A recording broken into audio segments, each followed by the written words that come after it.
There is a rhythm to history, steady, merciless, and older than memory itself. Civilizations rise not by accident but by momentum, and when that momentum turns, they fall just as predictably. The camera drifts across centuries, Spanish galleons shimmering under the sun, red-coated soldiers marching through dust, Soviet tanks rolling past cracked statues. The narrator's voice cuts through the stillness, low and measured. There is a pattern that has destroyed every superpower for the past 500 years. Spain followed it, Britain followed it, the Soviet Union followed it. And now in the year 2025, the United States is tracing the same line almost step for step, an empire repeating history like a well-rehearsed tragedy. It begins, as it always does, with wealth that seems endless and power that feels untouchable. In 1590, Spain held half the world's gold. In 1914, Britain ruled the largest empire in human history. In 1991, the Soviet Union commanded half the planet through fear and ideology. Each believed their dominance was permanent. Each fell in a single lifetime. The maps changed, the banners faded, and their names were carved into history books as warnings. Now, as the camera lingers on the American flag waving beneath a darkening sky, the narrator whispers what no one wants to admit: the United States has already crossed 5 of the 7 stages of decline. What destroyed the empires before us isn't a mystery, it's arithmetic. Overspending, overreaching, overpromising. The signs are all there, written in the same ink of pride, denial, and debt. And so the question is no longer if the fall begins, but when. This is not prophecy. It's a pattern that has consumed kingdoms, crushed empires, and rewritten the world order again and again. And today that same pattern is unfolding in real time, decision by decision, stage by stage, just as it always has. Empires do not fall the way we imagine. They don't crumble in a single night, nor do they vanish with one decisive war. The truth is quieter, slower, more insidious. Collapse begins long before the final battle, when the foundations rot from within, while the walls still gleam with pride. It starts not with defeat, but with exhaustion. The exhaustion of a system that has promised too much, reached too far, and believed for too long that power could defy mathematics. The narrator's tone turns reflective, tracing the unseen anatomy of decline. It begins when the empire expands beyond what it can sustain. Armies stretch across oceans. Promises multiply faster than resources. Leaders speak of destiny while quietly borrowing from the future to pay for the present. Beneath the surface, productive capacity starts to shrink. Innovation slows. The best minds leave. The empire still looks invincible from afar, but under the marble the cracks spread. Then comes the invisible turn. The currency weakens, the allies hedge, and the very advantages that once made the empire powerful begin to suffocate it. The global reserve currency, the symbol of strength, starts to return home as the world looks elsewhere. The army, once a badge of dominance, becomes a financial burden too heavy to carry. The government continues to promise stability, but every guarantee rings hollower than the last. The voice lowers almost to a whisper. This is what imperial death looks like, not in textbooks, but in practice. Spain learned it through Silver Britain, through debt, the Soviets, through stagnation. And now a new empire feels the same fatigue, the same weight of ambition that once held the world together, now threatens to tear it apart. Collapse is never obvious until it's unstoppable. The pattern never changes, only the flags do. The story begins on sunlit seas where Spanish galleons cut through the Atlantic, their holds heavy with silver and gold. It is the 1500s, and Spain stands at the summit of power. They have conquered continents, claimed oceans, and seized the wealth of the New World. King Philip II rules over an empire where the sun truly never sets. Silver pours in from the Americas, 200 tons a year, then 400 in Europe bows before the Spanish real, the first global reserve currency. For a moment, it seems that Spain has mastered the world. But beneath the glitter, the seeds of collapse are already growing. The first stage begins military overextension. Spain fights everywhere all at once against the Ottomans in the Mediterranean, the French and Italians in Europe, rebels in the Netherlands, English fleets on the high seas. By 1580, the empire bleeds money on 4 continents, half its revenue devoured by war. Yet even that isn't enough. Pride demands expansion. Debt demands denial. The second stage follows like clockwork: currency debasement. Unable to fund its armies through taxes, the crown turns to alchemy. Copper seeps into silver coins. What was once pure becomes corrupt. The coins remain stamped with royal insignia, but their worth fades like a lie repeated too long. Inflation erupts. Merchants refuse the king's money. Then comes the debt spiral. Spain borrows from every banker in Europe, Genoa, Augsburg, Venice, and collapses into default after default. 4 bankruptcies in 40 years. Each time promises of reform. Each time nothing changes. The wealth that once filled their treasuries becomes a poison that corrodes everything it touches. By the 4th stage, Spain has lost its productive capacity. Why build when you can buy? Why work when gold flows endlessly from across the sea? The nobility despises labor and artisans close their workshops. Agriculture rots. Innovation dies. The empire imports what it used to create. Silver comes in only to flow right back out to pay for foreign goods, foreign luxuries, foreign debts. The 5th stage begins quietly, almost mercifully social decay. The streets of Madrid fill with beggars. The best minds flee north to France, to England, to the Netherlands, taking genius and ambition with them. Crime rises. Faith replaces progress. The empire that once ruled half the world becomes a husk living on memory. By 1700, Spain is no longer feared, no longer envied, just remembered. The narrator pauses as if mourning something inevitable. Spain had all the gold in the world, yet none of the wisdom to use it.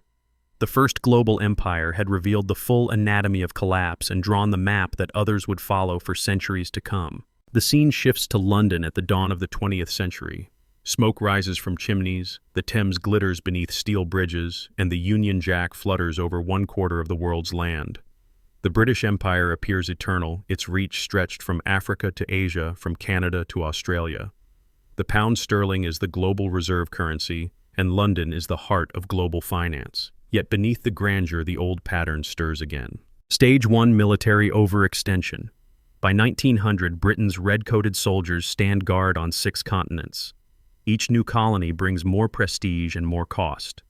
When the First World War erupts, Britain faces an impossible choice: stay out and watch Europe burn, or fight and bleed to preserve its empire. Pride wins. The war devours an entire generation and over $40 billion, trillions in today's money. The empire survives the battlefield, but not the bill. Stage 2: currency debasement. To finance victory, Britain sells its gold reserves, borrows heavily, and clings to the illusion of strength.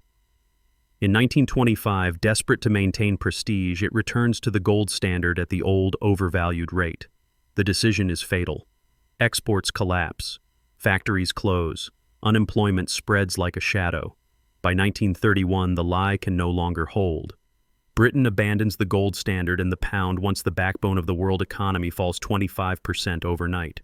Stage 3: the debt spiral. The Second World War follows before the first debt is repaid. Britain borrows again, this time from the United States, trading gold and sovereignty for survival. By 1945, the empire owes more than its entire economy is worth. They've won the war but lost the century. Stage 4: loss of empire. One by one, the jewels of the crown slip away. India in 1947. Then Africa, the Middle East, the Caribbean. Within a generation, the empire that once spanned the globe becomes a memory. The maps shrink, the parades stop. The colonies that once defined its wealth now define its absence. Stage 5: currency collapse. The pound's value continues its slow death, falling from $4 to barely over $1 by the end of the 20th century. The world moves on to dollars. Britain maintains the symbols of power: nuclear weapons, a permanent seat at the UN, a special relationship with America. But everyone knows the truth. The empire has become a museum exhibit, admired but irrelevant. The narrator's voice softens, almost elegiac. Once Britain believed the sun would never set on its empire, but the sun did set.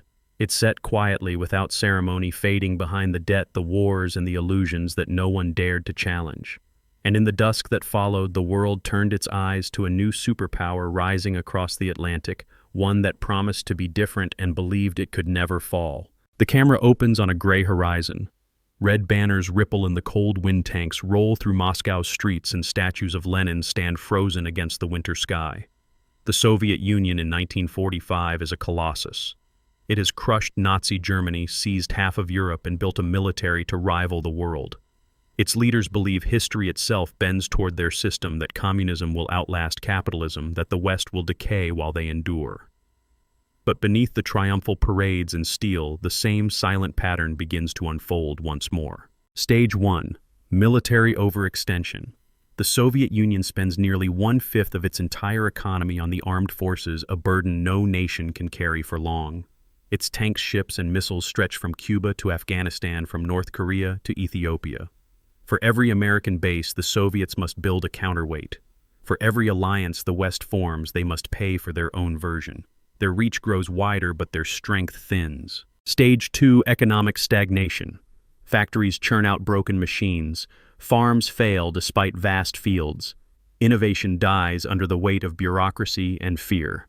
The narrator's voice grows hushed in a nation with endless land, and labor breadlines form in winter. By the 1980s, the Soviets are importing grain from abroad, the final humiliation for a country that once dreamed of feeding the world. Stage 3. Currency collapse. The ruble is a symbol, not a currency. It cannot be traded freely. It cannot buy trust. Soviet citizens hide dollars under mattresses when they can find them. The government pays for imports with oil and gold because no one wants rubles.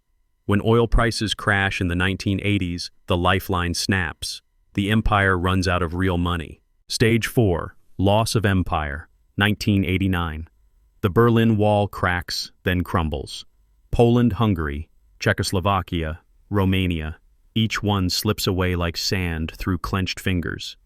Eastern Europe, once held together by fear, simply walks out the door. Moscow watches but cannot act. The treasury is empty, the army unpaid, the ideology hollow. Stage 5. Complete collapse. In December 1991, the Soviet flag falls for the last time. No invasion, no great war, just economic implosion and the quiet disintegration of belief. In 900 days, a nuclear superpower ceases to exist. The narrator pauses. An empire built on control collapses under the weight of its own illusion. 3 times now, the same pattern is played out. Spain, Britain, the Soviet Union, each convinced it was exceptional. Each believed history's laws would bend for them, and each vanished all the same. The voice grows still. The lesson is not buried in the past, it's repeating. And the camera turns westward toward the skyscrapers and battle groups of a nation that believes itself untouchable. The screen fades into the present. Satellites orbit above blue oceans. Aircraft carriers slice through foreign waters. Cities glitter through the night, their lights forming the shape of power itself. The narrator's voice returns, measured calm, but edged with unease. Every empire begins with ambition. Every collapse begins with denial. And America, the greatest of them all, has reached the 5th stage of the same ancient pattern. Stage 1. Military overextension. The United States maintains over 750 military bases across 80 countries, with troops stationed in 150. Commitments stretch across continents, defending Europe through NATO, shielding Japan and South Korea, patrolling the Middle East, countering China, deterring Russia. The military budget surpasses that of the next 10 nations combined. Yet recruitment falters, equipment ages, logistics strain. The empire stands everywhere and nowhere securely. The map looks like dominance. In reality, it is exhaustion. Stage 2. Currency debasement. In 1971, the gold window closed. The dollar became pure fiat, a promise of value backed only by trust. Since 2000, the money supply has multiplied fourfold. Since 2020, 6 trillion more have been printed. The result is silent theft, purchasing power drained from the middle class to feed an expanding illusion of prosperity. The mechanism is modern, but the sin is ancient. Spain mixed copper into silver. America prints digital paper. The outcome is the same. Stage 3. The debt spiral. $36 trillion in federal debt. Over $1 trillion a year in interest payments, more than the nation spends on defense. Deficits in peacetime. Borrowing to pay interest on previous borrowing. The voice tightens. This is not economics, it's arithmetic collapse. Spain defaulted 4 times.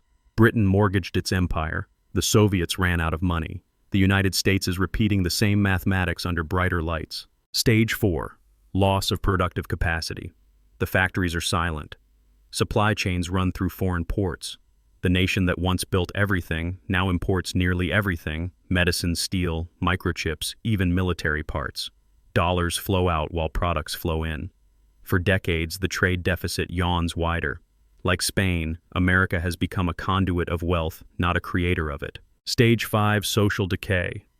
The tone softens, almost mournful. Crime rises. Trust in institutions collapses. Addiction grips entire communities. Homelessness fills the streets of cities once hailed as symbols of success. Birth rates plummet, optimism fades, and politics fracture into endless gridlock. The narrator's words linger: a society that cannot agree on what is true cannot hold what is valuable. We are not approaching the pattern, we are deep inside it. Spain, Britain, and the Soviet Union reached this stage before collapse. America, too, stands at the edge of Stage 6, the loss of global reserve status. The camera pans over trading floors, flashing screens and containers at sea. Nations begin trading in yuan and rubles. Central banks buy gold instead of dollars. The cracks are visible to anyone willing to look. The music lowers to a single note. For the first time, the world's confidence in the American promise begins to waver. The pattern tightens. The countdown continues. The night skyline of New York fades into a collage of history. Spanish galleons swallowed by waves. British warships sinking beneath their own flags. Soviet statues crumbling in silence. The narrator's voice returns softer now, carrying the weight of centuries. Every empire tells itself the same story. We are different. We are exceptional. The rules don't apply to us. Yet history whispers the same reply every time: you are not different. You are next. Stage 6 looms: the loss of reserve currency status. It begins quietly, almost politely. Allies diversify their holdings. Rivals settle trade in other currencies. Gold returns to vaults. The dollar, once demanded by the entire world, begins to flow back home like a tide retreating from a dying shore. When that happens, inflation no longer comes in percentages, it comes in waves. The cost of power becomes unbearable, and the strength that once defined the empire becomes its undoing. Then comes Stage 7, the collapse. Not gradual decline, not a comfortable fading, but a sudden, brutal reckoning. It starts as a currency crisis, becomes a debt crisis, and ends as a political fracture. Institutions fail overnight. Promises vanish. The superpower becomes a cautionary tale. The reserve currency becomes a regional one. The empire becomes memory. It has happened 3 times before. The pattern says it will happen again. The narrator pauses, the silence heavy. Maybe this time humanity will break the pattern. Maybe America will reform, rebuild, rediscover balance before the collapse arrives. Maybe technology or innovation or sheer willpower will rewrite the equation. The music swells faintly as if hope itself refuses to die. But then the voice returns, calm and inevitable. The pattern doesn't care about hope. The pattern is mathematics. The screen fills with images of modern America: crowded streets, endless screens, political rallies, and silent factories intercut with ruins of empires past. The voice concludes, almost a whisper. Since 2020, we have accelerated every stage, printing more money, sinking deeper into debt, dividing faster than ever. We are not walking down the path anymore. We are sprinting.